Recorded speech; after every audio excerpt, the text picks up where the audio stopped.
Bonjour tout le monde, alors aujourd'hui on est ici pour une révision de la prochaine expansion qui va sortir au mois de novembre, qui est Vivid Voltage, qui est la quatrième série de Sword and Shield.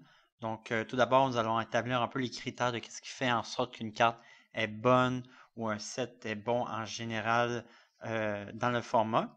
Puis ensuite on va établir le top 10 des cartes qui vont sortir dans cette expansion. Premièrement, j'ai créé 5 catégories de cartes qu'on peut retrouver dans un set. Pour commencer, on a les General Staples, les Air Tier Decks, les Specific Staples, les Mid Tier Decks et les Tech. Normalement, ce qui fait en sorte qu'un set est excellent ou très bon, c'est vraiment la présence des General Staples et des Air Tier Decks. Et on va aller plus en détail dans chacune des catégories prochainement. Donc, pour commencer, on a les General Staples. Donc, les General Staples, c'est vraiment des cartes, que ce soit des items, des supporters ou des Pokémon, qui font en sorte que ça change la structure complète de la très grande majorité des decks dans le format standard. Donc, on peut prendre par exemple une carte qui est par exemple Quick Ball. Quick Ball serait en fait le meilleur exemple dans ce cas-ci, puisque Quick Ball est dans tous les decks depuis que la carte est sortie. J'ai même la difficulté à trouver un deck qui n'a pas de Quick Ball. Donc, c'est vraiment une carte qui change l'ensemble de tous les decks sans favoriser un ou l'autre. Puis, c'est vraiment une carte qu'on souhaite vraiment avoir dans un set. Déjà, juste en avoir une carte de ce genre, c'est déjà considéré comme très bon. Par la suite, on a les Air Tier Decks. Donc, les Air Tier Decks, c'est vraiment une carte qui sort dans un set. Ça peut être souvent, c'est un Pokémon, on s'entend. Qui fait en sorte que dès que la carte sort, ça génère un deck en entier basé sur la carte. Donc, on peut avoir un exemple, en fait, deux exemples du set dernier qu'on a Eternatus VMAX et Centicore VMAX, que à la seconde que ces cartes sont sorties, avec le bassin de cartes qui existait déjà pour les supporter, ça fait en sorte que ce fut deux decks qui ont vraiment marqué la méta à la seconde qu'ils sont sortis. Donc, on peut avoir d'autres exemples, par exemple Arceus, Dialga et Palkia, Pikachu, Zekrom et Bercéphалon. Donc, c'est vraiment des cartes qui, dès qu'ils sortent, ont un impact immédiat sur la méta et c'est quelque chose aussi qu'on va avoir normalement dans un set. Normalement, l'idéal, ça serait d'en avoir deux ou même trois dans un set, mais déjà juste deux, c'est déjà très bon pour une expansion. Ensuite, on a des Specific Staples. Donc, on a parlé des General Staples et ici, on a les Specific Staples que, en général, sont un petit peu moins bonnes, mais ça n'enlève rien à la carte. Mais c'est vraiment des cartes qui sont spécifiques, qui ne peuvent pas être mis dans tous les decks. Il faut vraiment, ça requiert une spécification. Donc, par exemple, Welder, qui est une carte vraiment excellente, mais par contre, qui sont uniquement attribuables dans des decks Fire. Donc, on peut avoir la même situation avec Tapu Koko dans un deck électrique, Hiding Energy dans un deck Dark. C'est pas non seulement aussi au niveau du style, mais ça peut être aussi au niveau du genre de deck. Donc, Evolution Incense pour les decks Évolution, Scoopomnet pour des decks plus One Prize ou avec Regirashi. Donc, c'est vraiment des cartes qui aident la stratégie générale du deck, mais seulement des decks spécifiques et non l'ensemble des decks comparativement à des General Staples. Par la suite, on a des Mid-Tier Decks. Donc, pour le même principe que les High-Tier Decks, c'est dès qu'une carte sort, ça génère déjà un deck avec le bassin de cartes qui existe déjà. Par contre, la différence entre le Mid-Tier Deck et le High-Tier Deck, c'est que le Mid-Tier Deck n'a pas nécessairement le même impact à sa sortie. Donc, un impact moindre ou un impact quand même pas très stable, en fait, parce que le deck, dépendamment de ce qui va sortir par après, il peut monter ou descendre au niveau de sa popularité, au niveau de le fait que le deck soit bon ou pas. Un des meilleurs exemples serait Lucario Melmetal. Donc, Lucario Melmetal, à sa sortie, n'était pas un deck très excellent. C'était pas le meilleur deck lors de sa sortie. Par contre, avec le temps, il y a eu de plus en plus de support pour le deck. Donc, en général, du support métal, donc avec Zacian, Metal Saucer, etc. Donc, ça fait en sorte que le deck a vraiment excellé au travers du temps. Et c'est pour ça que présentement, c'est un des meilleurs decks en ce moment. Donc, c'est vraiment En fait, c'est vraiment une carte qui génère un deck qui a encore du potentiel. Donc, le bassin de cartes qui existe déjà n'est pas assez suffisant pour le mettre vraiment dans le top 5, mais il reste quand même beaucoup de potentiel, dépendamment des autres cartes qui vont sortir à l'avenir, dépendamment comment la méta va changer. Et pour finir, on a les techs. Donc, les techs, c'est vraiment des cartes qui supportent le deck, mais ça n'aide en aucunement la stratégie du deck en soi, mais ça défavorise la stratégie de l'adversaire. Donc, on a deux sortes de techs. Donc, des techs vraiment spécifiques, comme par exemple Mew ou Tapu Fini, et des techs plus générales, donc qui abaissent la stratégie de pas mal tous les decks, mais un moins grand impact que par exemple Mew. Donc, une des situations les plus typiques, ce serait vraiment lorsque Picarum est sorti, il n'y avait aucune façon d'empêcher un Tag Bolt GX. Et le set d'après Mew est sorti, ce qui a vraiment mis un peu un frein à la déchéance du deck, en fait. Et presque tous les autres decks jouaient Mew. Donc, c'est vraiment une carte qui est vraiment spécifique à un tel type de situation. Tandis que des cartes plus comme Catrix Well ou Crushing Hammer, en fait, ça n'aide pas la stratégie elle-même du deck, mais ça empêche l'autre de faire la sienne. Donc, c'est des cartes, en général, il y en a quand même une coupe dans les sets en général, un peu comme les miniature decks, mais dépendamment de la méta, ça va vraiment déterminer si la tech est bonne ou pas. Donc, avec toutes ces informations, on va commencer l'analyse du top 10 de Vivid Voltage. Donc, en 10e position, on a Leon, qui est un supporter qui fait en sorte que l'attaque que tu vas faire durant le tour va faire 30 de plus.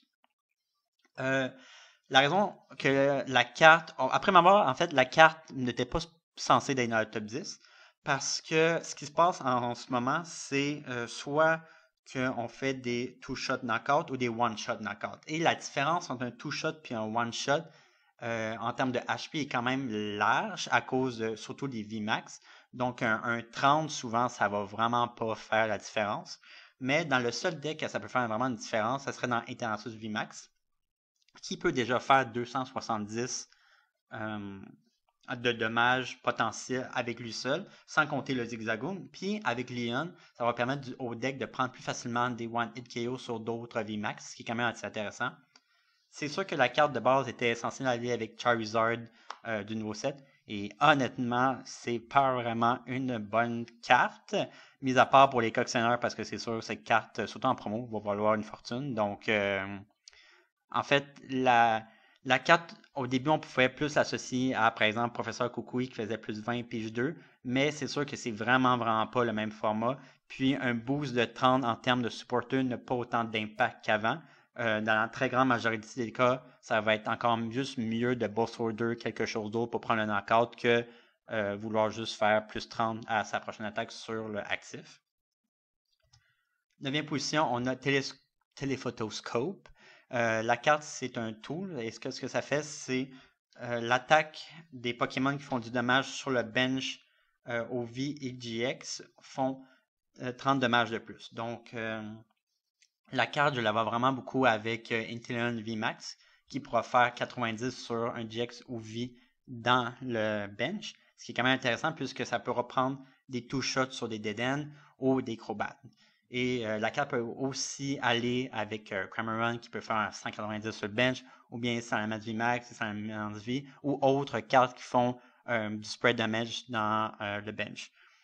C'est sûr qu'en ce moment, c'est pas la meilleure chose, le spread, puisque il y a beaucoup de decks VMAX qui ont beaucoup d'HP, puis un joueur peut toujours aussi jouer alentour de cette stratégie. Mais la carte a quand même beaucoup de potentiel parce qu'il y a toujours eu du spread deck et il va en avoir aussi dans le futur. Donc, si dans le futur, il y a un spread deck du style faire 100 ou plus de dommages à 2 bench, etc., c'est sûr que cette carte va être extrêmement jouée dans ce deck-là. Donc, c'est pour ça que la carte se déserve la 9e place. 8e place, Stone Energy, qui est un Special Energy pour les decks Fighting. Ce que ça fait, c'est que premièrement, ça peut être un Fighting Energy. Et toutes les attaques que le Pokémon prend font 20 dommages de moins. Après ma barre, c'est sûr que la carte, c'est sûr qu'elle va aller dans tous les decks Fighting maintenant et à l'avenir. Par contre, pourquoi elle est aussi basse dans le ranking, c'est parce que la carte en elle-même n'a pas un si gros impact sur le deck. C'est rare que la carte va changer empêcher en fait un accord qui aurait pu avoir lieu sans l'énergie. Par contre, ce qui est intéressant avec la carte, c'est si le Pokémon a beaucoup de Stone énergie dessus, c'est là que ça commence à devenir intéressant. Donc, quand le Pokémon commence à avoir 2, 3, 4 énergies Stone sur lui, c'est là que l'habilité devient très intéressant. Ensuite, numéro 7, Talonflame V. Ce que ça fait, c'est, surtout pour la première attaque en fait, c'est si on va premier, on peut faire l'attaque. Et ce que ça fait, c'est pour une Corliss, 6 cartes en main, puis 6 cartes. Ce qui est intéressant de la carte, c'est ça nous permet de faire quelque chose first turn, autre que les autres options disponibles. Free Retreat et Coreless Attachment pour faire la première attaque. Puis la deuxième attaque commence assez intéressante dans des decks Welder. Le seul bémol par rapport à la carte, c'est qu'il y a déjà quand même beaucoup de choses qu'on peut faire tour 1 qui font en sorte qu'on finit notre tour, par exemple Zacian V. Puis sinon, dans les decks Welder, il va aller deuxième, donc c'est rare qu'on va gaspiller une attaque pour faire le Fast Flade. Mais la façon que je vois cette carte, c'est lorsque Deden va rotate, ça pourra être une bonne option pour commencer son tour avec une bonne carte comme celle-ci.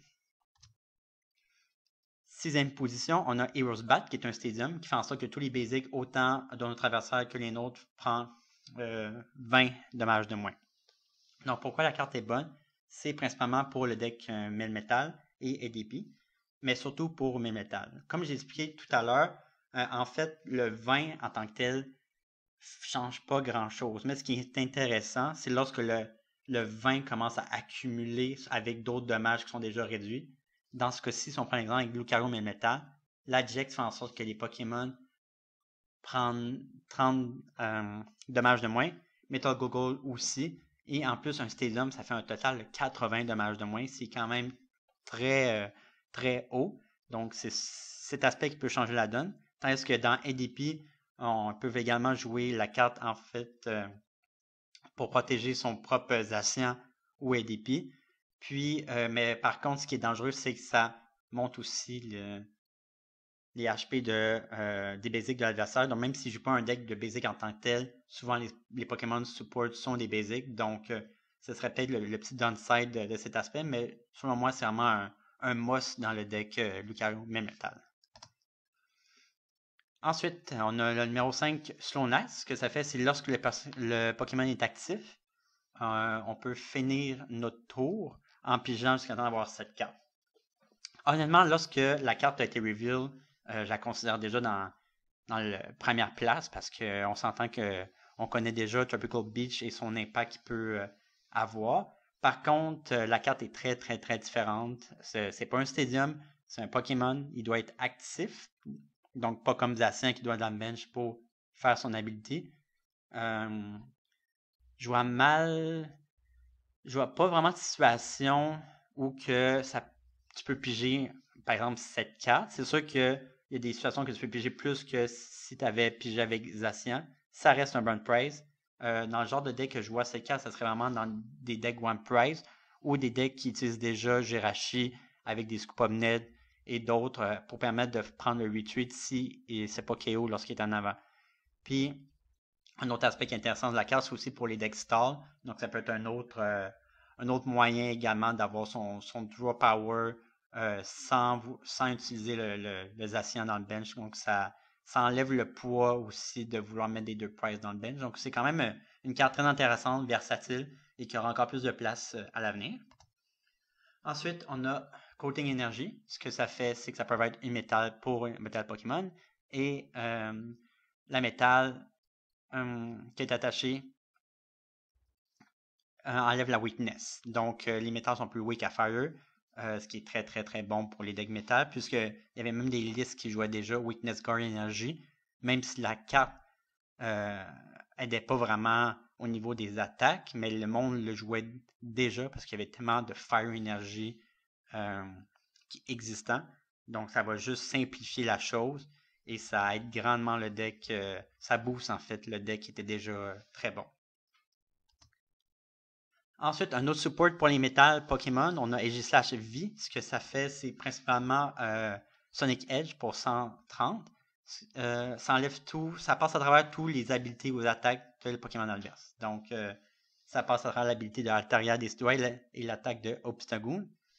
Ce qui est bon, c'est que la carte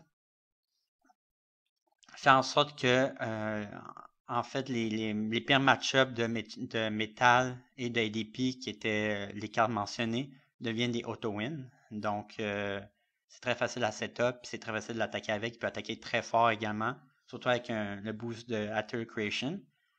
Donc, juste l'existence de la carte va faire en sorte que les decks du genre Altaria Destroy Obstagoon vont simplement partir. Honnêtement, je ne crois pas que la carte va être jouée, mais je crois que simplement le fait que la carte existe va faire en sorte que il aura déjà l'impact qu'il devrait avoir. Donc, selon moi, elle risque d'être jouée au début juste pour dire, mais après ça, personne ne voudra oser jouer les decks Altaria Destroy Obstagoon parce que les meilleurs match-ups que tu avais ont maintenant accès à Aegislash, donc tu prends juste pas de risque. Donc, c'est pour ça que la carte a vraiment un impact, parce qu'elle a un impact même si elle est simplement pas jouée. Donc, c'est pour ça qu'elle est dans la troisième position. Ensuite, deuxième position, on a Jirachi, Amazing Star. Donc, une fois par tour, si la carte est active, on regarde les deux premières cartes du deck, on en prend une et on remet l'autre sur le top du deck. Et son attaque, c'est Psychic, Fighting, Metal. On peut charger jusqu'à 7 basic énergie et les attacher comme on veut sur le board. On s'entend que c'est principalement pour l'ability. C'est un petit peu moins bon que Jirachi. Au moins, il ne se met pas à cible, donc on peut le tuer avec Jotun Board ou Air Balloon. Donc, c'est un bon remplacement pour Jirachi lorsqu'il va partir. Puis, ce qui est quand même intéressant, c'est qu'on est sûr d'avoir une carte dans ses mains. Donc, c'est sûr on creuse moins loin que 5 cartes versus 2. Par contre, on est garanti d'avoir une carte. Donc, versus Jirachi, que parfois, on pouvait manquer son habilité parce qu'on avait juste des Pokémon ou des énergies. Puis, une autre raison pourquoi elle mérite la deuxième place, c'est pour le potentiel qu'a sa deuxième attaque. C'est sûr que, en fait, sa seule attaque. Parce qu'en ce moment, c'est pas vraiment utilisable, il n'y a pas vraiment de support pour ça. Mais à l'avenir, si on a des supports pour lui et pour les Amazing Stars en général, le deck peut vraiment être boosté de vraiment beaucoup. Donc, c'est pour ça qu'elle se mérite la deuxième place. Donc, elle a déjà un impact de casseur parce qu'elle peut être mise dans beaucoup de decks et un potentiel quand même énorme avec l'attaque. Première position, on a Colossal VMAX. Donc, c'est un VMAX à 130 HP, Fighting, Wicked Grass. Et principalement, ce qui nous intéresse, c'est la première attaque, qui est 40 plus 90 pour une Fight Energy. En discartant le top, si c'est une énergie, on peut l'attacher et ça fait 90 de plus. À noter que c'est Energy Card. Donc, si on reveal une Stone Energy, on l'attache sur lui et on fait 130. Ce qui est bon avec la carte, c'est 2 points. Il attaque pour une énergie, ce qui est très bon. Et son typing. Son typing qui est excellent. C'est le meilleur typing en fait en ce moment, puisque les deux supports Pokémon qui est Crobat et Deden sont weak à fighting. Donc pour une énergie, on peut one-shot les deux. Donc avec un Bosso 2, une énergie, puis stack une énergie sur le top, soit avec Jirachi ou Oranguru, on peut facilement prendre le KO. Un autre aspect, c'est qu'avec un Fighting Dojo, il peut one-shot un Eternatus VMAX, ce qui est fou, en fait. Donc, c'est vraiment bon. Et puisqu'il y a 4 retreats, on peut y mettre aussi un buffing pad. Et ce que ça fait, c'est que le buff padding rajoute 50 d'HP sur un Pokémon qui a 4 retreats, donc il y a 380 HP. Puis si on met une Stone Energy, 400. Puis ça peut encore monter si on met encore plus de Stone Energy dessus. Puis on a toujours les healing options comme Malolana. Donc on peut forcer notre opponent à prendre des 3-hit KO sur un gros Pokémon comme celui-ci. Donc c'est vraiment très intéressant. Donc c'est sûr que la carte d'Antacté n'est pas excellente, mais dans le format dans lequel la carte arrive, c'est une des meilleures en ce moment. Donc, c'est pour ça qu'elle se mérite la première place. Donc, si on reprend les 5 catégories avec les 10 cartes, on peut les classifier un peu parmi les 5 catégories. Donc, comme on peut voir, il n'y a aucune General Staple dans le set, malheureusement. Et même au niveau des Archer Decks, on a seulement un qui est Colossal VMAX, qui a un impact immédiat sur la méta. Puis, sinon, on a quand même beaucoup de Specific Staples, qui est quand même intéressant. Mais par contre, les Specific Staples boostent des decks qui existent déjà. Donc, ça ne crée pas de nouveaux decks. Si on prend l'exemple de Welder, Fire auparavant, c'était jamais joué. Mais avec Welder qui est sorti, ça a créé une autre branche de deck au complet. Ce qui n'est vraiment pas le cas avec les Specific Staples qu'on a mentionnés. Donc, c'est vraiment du boost sur des decks qui étaient déjà bons. Puis, on a aussi quelques techs également qui sont quand même bonnes, mais vraiment pour des decks qui sont déjà bons. Donc, en gros, le set ne crée pas vraiment de nouveaux decks, à part Colossal, mais ça booste les decks qui étaient déjà bons. Au niveau des miniature decks, j'aurais bien aimé mettre d'autres decks dans le review.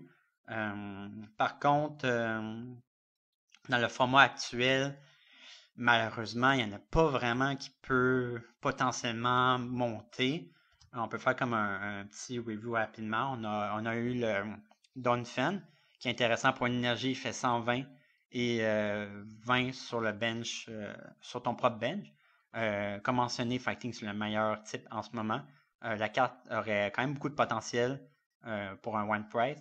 Le problème, tout comme l'autre deck qui manipule un peu les Pokémon Tools, ce qui est aussi intéressant, c'est que le problème, c'est que ça perd à ADP. Donc, si un One Prize ne peut pas prendre un KO sur ADP à partir de tour 2 ou 3 maximum, honnêtement, en ce moment, c'est pas l'idéal. Donc, malheureusement, c'est sûr que je peux pas vraiment mettre ce genre de deck sous le spotlight.